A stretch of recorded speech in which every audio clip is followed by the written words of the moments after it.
International Museum Day ga mari lainana numit mangani gi painting workshop ngasi Manipur State Museum da hodokre.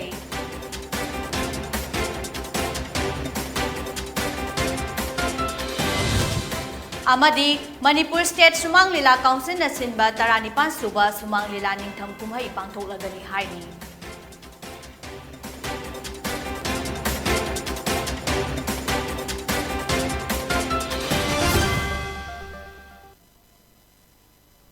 Kurumzari Numidangi Poni TV Manipuri Pau Meeting Tabiriba Punamapu Laki TAKHELLAMBAM Taramna Okjari Pau Sandongna Pizari Museum Azadika Amrit Mahosab ki Saruk Ama Oina Manipur State Museum Department of Art and Culture na Sinduna International Museum Day ga mari lainana numit mangani gi painting workshop ngasi Manipur State Museum da hodokre. Thoram aduda Art and Culture Government of Manipur gi Commissioner ISS M Joy Singh Art and Culture Manipur gi Director L. Kesorjit Singh Amadi Art and Culture Manipur gi Retired Director Dr. K. Sobita Devina Mathang Sitna Chief Guest President Amadi Guest of Honor Oina Sarukyaki Thoram Asiga Mari Lainana Manipur State Museum gi Curator Ministry Myrenbam na International Museum Day asi ing lising amaga chamapan humfutara tareta International Council of Museum ICOM na haudok na pangthokpa haukibani amasung masigi maru oiba pandamgi museum sina society da lauriba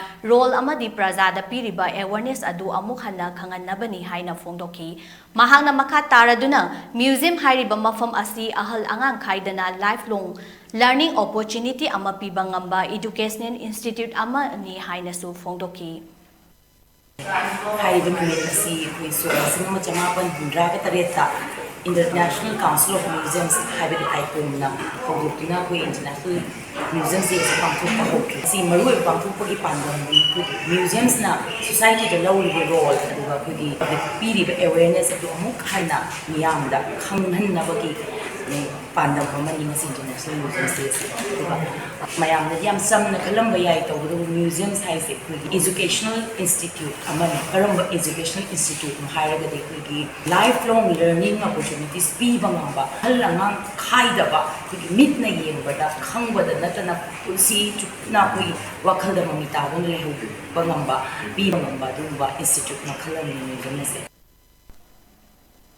Azadi ka Amrit Mahosab Thoramgi Saruk Ama Oina Manipur State Sumang Lila Council na sinba taranipan suba Sumang Lila Ningtham Kumhai Megi Tangkundagi Kuntra Fauba pangthoklagani hairi wafam asingasi Iboyama Sumang Lila Sanglen Palace Compound Imphal da pangthokiba Paugi Mifam Amada Sumang Lila Council gi Lifetime Secretary Saugrapam Hemantana phongdokibani mahakna haikibada COVID-19 na maram oiduna Lila Sanabai Yarudraba amadi mi punbagi khudong saba laitabana ningtham kumhai asi leptuna lakpani council gi calendar program oibana thengna basu thengna ningtham kumhai asi pangthokadabani kumhai gi ahoba me kun gi nungthil pung amada peacemaker artist association gi mauningol ama utkani kumhai asida nupalila kanglup tarama thoina numit khudingi lila utkani sumang lila bunung sibiba pambiba singna iboyama sumang lila sanglenda lengbiraktuna mapung phahan binaba apel Taurakli Paugi Mifam Duda Sumang Lila Council gi advisor yauna maru oiba thaupuba singsu saruk yaki Lakliba tangkundagi na horaga kuthra bogi manuhita Sumang Lila Ningtham Kumhai se kale luar so kana pangthok patare akui pandemic na maru morakanda festival na singba adagi di public show na tawda kyam ki disturbance leirabani aphapun kyam leirabani adubu handakti corona sumang ki bagal loina na sai masa masa gi simbam da loina hanjan na ko mikul steida Sumang lagi festival se hang duna lebe se nungai tre aduna festival se sahi kumja kudingi satharak pasi kumja kang dana sathok na ba ai si ho na le hog dana gi damakta ko na gasigi asigumba ko se pangthok na gi damakta miyam na khangan jabani miyam na lakadoi ba Sumang lani Ningtham Kumhai singani kunga mathoi singani kunithoi lona bagi pangthuk ka do isida miyam khudmaksi thoya chang na lakbina gi damakta council gi mai kedagi amadi Festival Committee ki maike digi loluksa bagal loina na miyam pura makta paujal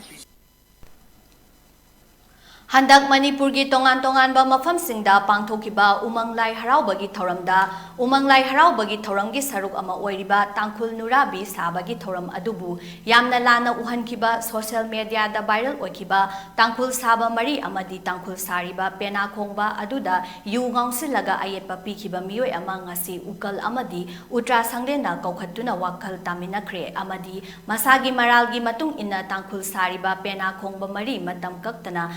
da kaduna laithau pangthokpada athingba thamkre ngasi utra sanglenda pangthokiba pangmi singa unaba amada ukalgi convener mutum manitona haikibada maitei furupki na chatnabigi yamna luna na thamjari balai harauba asibu wahanthok laihandaba thawong asi Thoktanaba ukal amadi utra sanglena matam punamakta tangkhul sariba amadi nurabi saribi amaibi singda seminar kaya pangthoktuna awareness piduna lagli handak manipurgi mafam kharada pangthokiba lai haraubagi saruk ama oiriba tangkhul nurabigi thoramda yamna phajadaba miyamna nungairoidaba mawongda social media da viral oirakiba asi yamna laibak thibani thodok aduda chenariba khondong lairembi haraubada tangkhul sakiba ngangom brozen Pangan Thabi Ima Panthoibi Lai Harau Famda Tangkhul Sakiba Soro Khaibam Herozit Nambol Nauremgi Nongpok Ningthau Panthoibi Harau Bagi Tangkhul Sakiba Yumnam Bobi Changangaigi Ibudau Khumbom Bagi Harau Bada Tangkhul Sakiba Soro Khaibam Thoi Amadi Ibudau Khumbom Bagi Harau Bungda Tangkhul Sabada Ayetpa Pikiba Soibam Thoi Asi Ukal Amadi Utra Sanglena Kaukhatuna Kaukhalaba Matung Wakhal Taminabaga Loinana Miyamgi Amadi Khunai Furupsi Yenglaga Masagi Maral Yaja Kibani amadi ukal amadi utrana kupna utra wayel tauraba matungda tangkhul sariba pena khongba mari asi matam kaktana laibung kaduna laithau pangthokpada athingba thamkibani masida karigumba athingba asi mayokta thabak tawraklabadi hena akanba thabak paikhatkani haiki mahakna makha taraduna lamdam asigi miyamnasu asoiba asi adu social media da thagatpagi mahutta ukal amadi utra sanglenda wakat Piraktuna kari thabak paikhat kani asigumba thabak asi matungda tholakadabadagi thingba yahaugadagi haibadugi matangda khanaminaningbagi apamba adusu fongdoki Zat leitaba furup aduga furupsi yamna mafam marang khangdaba furupsi akoigi sigumba mimang kumang khangdana zatpa yamna hangoiningai oiba furup ama oina atopa furupna urakpa yabagi aduga atopa kunaina adumaina khangiba yabagi yamna akibuduni akoin hojik pokserise ana sigumba mayam sing asi kupna nei nazaraga koi tangkhul sabiriba oja sing asi kaukhatsare koi masigi custom gi authority oriba utra sanglen sida kaukhatsaraga utra wayel si koi ngarang dagi sathajabani ngarang dagi utra wayel si sathajaraba matamda tangkhul sabiriba oja sing sinasu akoina tawriba punamakse koi lan aran mani ngaki iwai inilduna tawkibani akoi machi aran mani haibasi masa masana haibi baga loinana makoigi mafamda matam kaktana laibungda lai haraugumda changaga laithau tawba yadaba haiba cheraksi makoigi mafamda pire hojik aduga loinana thamjaningi wafamdi hojik lai mayam ama harauri lairoi mayam ama lakadori tangkhul amasung nurabigi thoramsi adum yauragadori aduna hojik yamna laibak thiba koi ojasingsina mafam kharada tawrubase masigumba miyamgi amasung khunai chanabigi wangmada akoi luraba laithau thoram akoi punamaki mayang oiriba sigumba lai haraubugi thoramsida tawroidoba mayamse tawsanbiganu Manipur Rifles ki makok thongba official singna constable rifleman amadi followers singbu maranai oiba thabak singda sizinabagi CEO ama suspend tawkre tare suba Manipur Rifles ki commanding officer P Goluma Singh said Iroishemba Zoological Garden gi mayada leiba lokol amada tare suba MR gi personnel mari thabak suramba Imphal West district ki deputy commissioner TH Kiran Kumar na thengnaki makoi megi 13 da mafam aduda lakpani makoi gi mamangda fencing adu taunaba civil gi miyoi sing neklaga fencing adu taunaba board play हुटलंबनी civil सिंग अदु लेतबना मखोइना लेरंबा मफम अदुदा लेहौरिबा पोटलमसिंग अदु संगनबा CO ना हाइरकपनी हाइदुना BHM ना सिनारकपदगी मखोइ मरी मफम अदुदा लाखिबनी हाइरी लोइनना हाना play board हुटलंबा अदु मखोंग हाइजिनबगी थबक मखोइना मखा चथबनी हाइना फोंदोरकी थौदोक असिगा मरी लेनना तरे सुबा मणिपुर राइफल्स की COIPS गोलुंगमाउ सिंगसेट थबकतगी सस्पेंड तौख्रे हिरम असिगा मरी लेनना मणिपुर की चीफ मिनिस्टर एन बिरेना हाइकिबदा नोंमै पाइदुना मियांगी सेवा तौगदबा पर्सनेल सिंगबु मरनाइगी ओइबा थबकसिंगदा सिजिनरंबा असि यामना लाइबक थीबनी अमदी असिगुंबा मियोइबना तौगदबा नतबा थबकसिंग असि थेंगनरबदी चपसाबा एक्शन लौखटनी हाइना फोंदोखी चलुरीब जगह मागी रिपोर्ट लोइना IPS IG DIG अमना लुसिंगबदुना चोरचामपुरदगी मागी रिपोर्ट पीरे माना स्पॉट थेंगनरीब मी क्या सुर मी सिपोई होल्डर कयानो अदु कयानो मोगी चानबसे मोगी रसन मनीदगी दुम पिरमी अतोपे एक्स्ट्रा पिरमदे अदे क्वार्टर्स दे DG मसामक क्वार्टर संगे दी क्वार्टर दु लेरम मी कयानो फाइंडिंग अदुगी पीरे एडिशनल DG मागी बटालियन चले बटालियन द माई गाड़ी तोरमीब नुंग लेंगोई हापग लेरमीब गाड़ी रेड हैंडेड थारे डिटेल लौरे अदगी लांगोल दा सरप्राइज टीम थाई लांगोन चले यंगे थेंगनरे सुमाय तौगना एक्सेस ओइबा नियोमगी वांगमदा सिपाही सिंगबु इनह्यूमन हाइगे इनह्यूमन हाइगे नोंमै पाइरगे ड्यूटी तौगदबा सिपाही सिंगबु मयुमदा चाक थोंगलंबा मयुमदा नुंग कनो लेबर ओइना सेनरमबाइसे मसी इलीगल मसी I strongly I condemn to I condemn it mayum da ikoi sifai singbu minai dongna loina budo it is my warning to all everyone if found again sisu ai lemna tharo ngasi megi taranipan international museum day ga mari leinana hanagi UNLF ki chairman oiramba RK Sanayaima Elias Megan na Manipur University Central Museum da laktuna yengsilamle laibag ama natraga lamdam amagi chawkhatpagi wakhalon amagi thak asi lamdam adugi museum da uba fangi haina RK Megan nam haiki ngasi international museum day ga mari leinana apunba Khorirol gi malem gi lupna sinduna university asigi hall da pangthokpa numit palan tholamda saruk yaba oina lakhiba RK Megan na makha taraduna hai museum haiba asi lamdam amagi haukraba mirol aduga hauzik hingliba amadi lakadawriba mirol ga tatna thanaba yadraba mari adu museum gi khuthangda laina khangba ngamhalli maduda sunatana chawkhatpa laibak singda museum yokhatuna lamdam adugi haukraba wari sing hauzik fawba yokhatuna thamli lamdam asigi su haurakliba mirol asina lamdam asigi puwari ga sagonaba posak sing yumda laiba oirabasu natraga thengnarakpa oirabasu madugumba posak sing adu museum da sinabagi hainabi thamduna puwari da haukraba thaudo kaya adu nahaunana ningsing handuna lengdana laihanaba hotnasi haiki Paugi marak thadna atemba break ama longminasi.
Break matungda taramna okchari me tara taruktagi Taramapan fauba numit marini chupna dana manzuri University gi college mangagi maheroi singna tongan ba event singda competition pangthokadaba ahanba oina pangthokliba Dem Unifex ki youth festival gi manung chana dance competition Mr Dem amadi Miss Dem khanbagi changdamna bagi program ama pangthokre thoramdu da Dem University gi vice chancellor professor N Rasmohona athoiba mitung oina saruk yaki Dem University asigi constituent college oiriba Dem College of Science Arts, Commerce, GP Women College amadi LMS Law College ki oina changdamnabasing adu GP Women College ki Central Honda pangthokibani. Thaurangga mari leinana GP Women College ki Principal Dr. R.K. Tamfasana na haikibada mahairoi singna extracurricular activities da saruk yabasina state sida art and culture bu hena yokhatnabagi maram oiri festival sina youth singda personality hengat hannabaga loinana cultural exchange tawbada hena kanaba piri haiki festival asi hayeng makhal mathen gi thauram kayada loinana loisingani mega events है mister DMU का this DMU का से afternoon दा पे तौबनी अदु हंदकी youth festival से दा चौरापा मोर देन 400 स्टूडेंट्स सी पार्टिसिपेट तौबी अदुगा कॉलेज मंगागी पेगी कांस्टेंट कॉलेज मंगागी स्टूडेंट्स मयाम सी लोइनो पार्टिसिपेट तौजे कॉलेज मंगादगी अदुगा अखैना we have evenly distributed all the events in all the 5 constant colleges I think this festival, this is a platform, this is a forum where the youths can display their talents. Platforms I believe that in the future, at least some of them, they will rise up,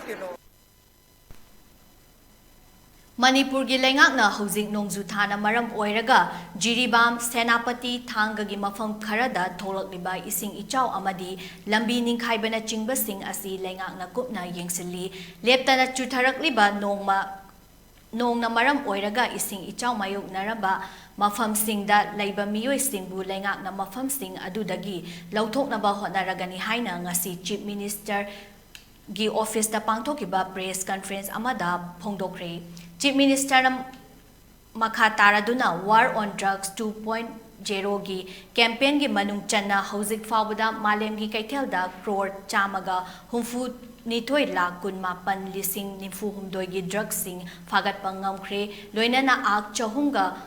humfurom da popi pambi tharamba adu manghankibaga loinana Manipur gi tongan ba furup sing inpui liangmai jengmai rongmai saiku amadi ukrul gi pena chingba singna makoi gi lairiba area singda popi thandana ba hotnagani haina phongdorakpa asi pukning thogatningai ni amadi masigumlaba drive singda prajamiyam na makhata na meeting pangna basu apel tauki Nong leptana chubana maram oiraga nauna semkiba Farjal district ki Bangai village ki Failengthang bazar yauna ising thumkiba adu ngasi fawba mari leinaba authority na meeting changbidana leiri hairi ising thumjin kibadagi potchai kaya ama amang ata thokpa amadi awaba kaya mayok nari maram asina mari leinaba singna athuba matamda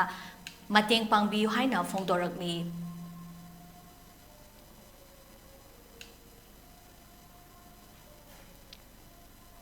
Haukiba numit kharani asida nong leptana churakliba asina maram oiraga Assam amadi Manipur gi mafam kayada ising ichau mayok nare Jiribamda turel imai hengalakpa leptri Dibong khunauda ichau na maram oiraga awaba kaya mayok nare Kangpopi Saikul Litan Jiribam amadi Imphal dasu nong leptana churakpa asida miyamna mipaiba poknare masiga mari leinana Manipur sarkar gi water resource department na section thaurang oina main flood control room Kuyathungi telephone number 0385245150 amadi 2450195 ta call tawraknaba khangalakni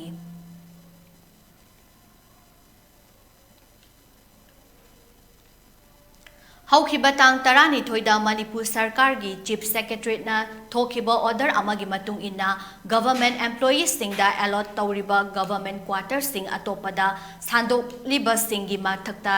Tizinaba district headquarters singi verification team gi members sing nominate tawkre haina DJP Manipur gi Inspector General of Police Administration IK Mubaina thokiba order amada hairi verification team gi member oina khankraba police officer sing adudi IGP John 1 IPS Temthing Ngasangbang na Infal East IGP AP Infal Police Station Infal East Priyokumana Infal West Director MPTC Pangai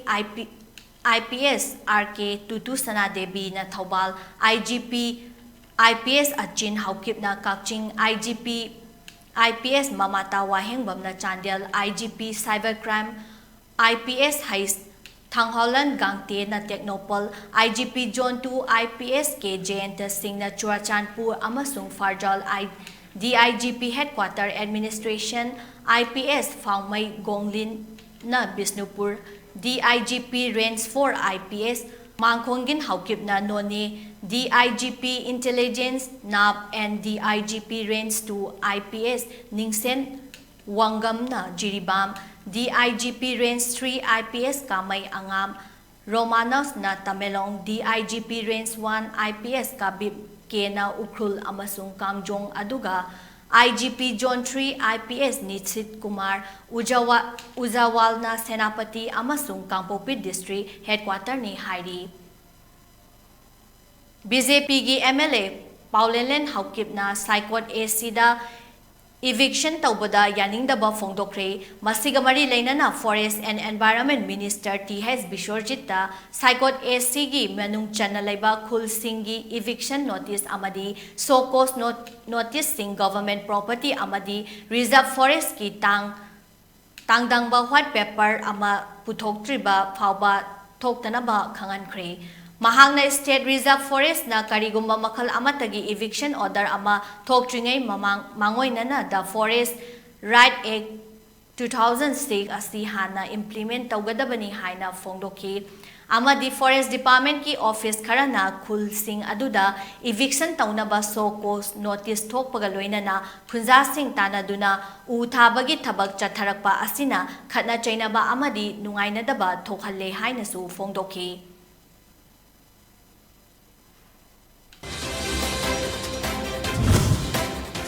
Aroibada maruoiba pau pizari International Museum Day ga mari lainana numit mangani gi painting workshop ngasi Manipur State Museum da haudokre.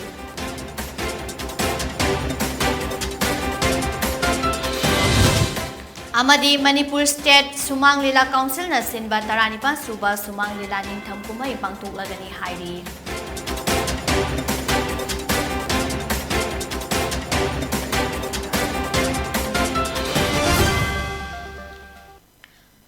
Matang sida numidangi Poni TV Manipuri Paulo Sinzare meeting tabiri bapu namapu amuhana kurumzari.